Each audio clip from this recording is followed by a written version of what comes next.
you ever felt. Are you listening?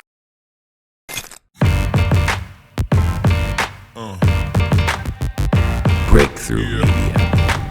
Truth always wins out in the end because it outlives falsehood.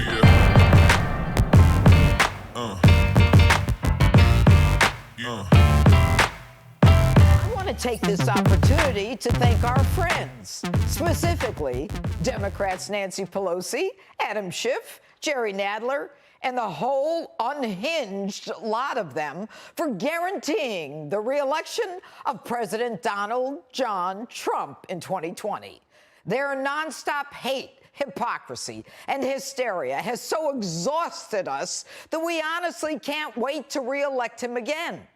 Their political stunts have been a colossal waste of time and have sealed his re-election. Although technically it hasn't happened yet, his acquittal in the Senate is a foregone conclusion, delayed yet again. And you senators had to drag this out until next week and couldn't work through the weekend. Why? Now, I keep asking myself why these Democrats keep making liars and fools of themselves. The president is a Russian asset. No, says Robert Mueller. The president is the illegitimate occupier of the Oval.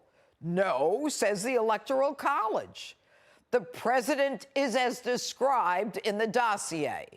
No, says the chief judge of the FISA court, as well as the Department of Justice. The president is a racist. No, says African American unemployment and Ben Carson's opportunity zones. The president will ruin the economy. No, says the stock market over and over and over again. And the latest Ukraine claim? No, says the best evidence, the real evidence, the transcript.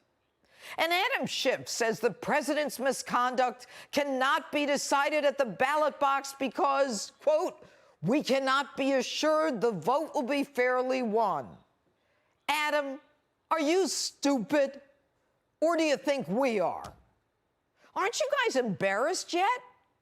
Why the Democrat Party, allegedly the party of inclusion and openness, is at this moment in time the most obstructive, a mutinous, non-productive, rebellious group of haters the party has ever seen can only be attributed to their Trump derangement syndrome.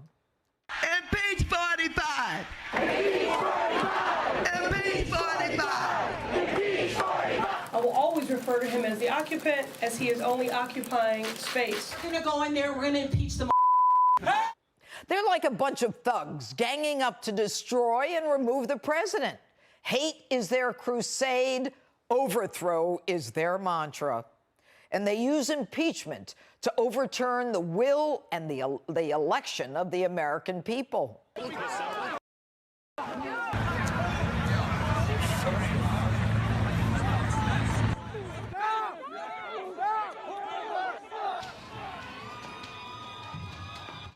The funny thing is they call President Trump a monarch, a dictator, a fascist.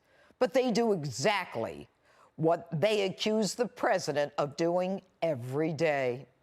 And they have the chutzpah to complain about the Senate trial when they brought their case in a star chamber. They turn American jurisprudence upside down, saying the president's claim of executive privilege is proof of his guilt, when the whole point of executive privilege is to protect the Constitution and the separation of powers. And they look like fools, fighting to get to the camera first to get as much face time as possible. Watch Schiff try to pull back Nadler. Any other comments the Senate would benefit from hearing before we adjourn for the evening?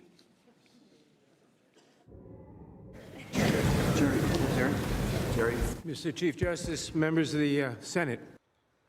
You know, I think I want a moratorium on the I word. I'm so over talking about impeachment, and I'll bet you are too. I don't ever want to have to mention it again. But it won't be over on Wednesday. They're going to do it again. They'll find another make-believe whistleblower or another foreign agent that they'll pay to make up lies about our president.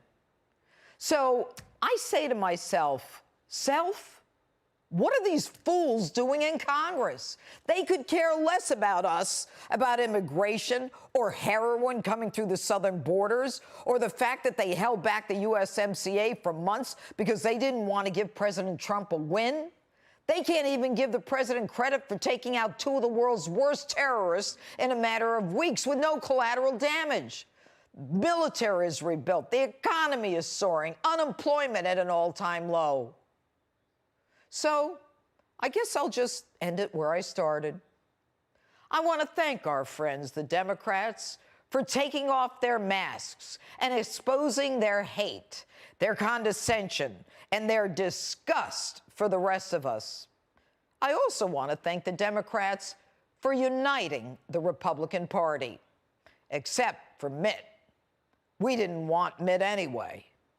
And I want to thank Donald Trump, not only for teaching the Republicans finally how to fight, but for putting up with the nonsense that he goes through every day for the rest of us to make America great.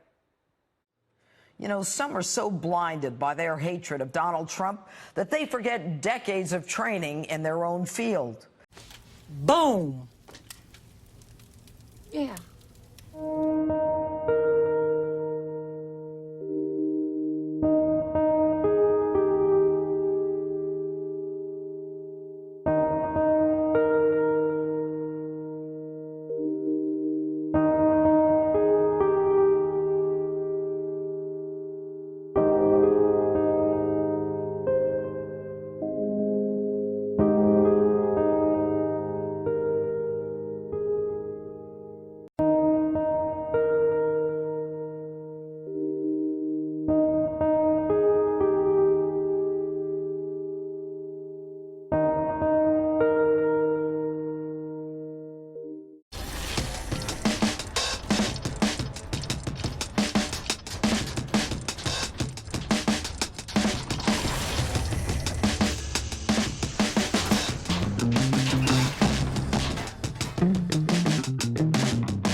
Breakthrough Media. Are you listening?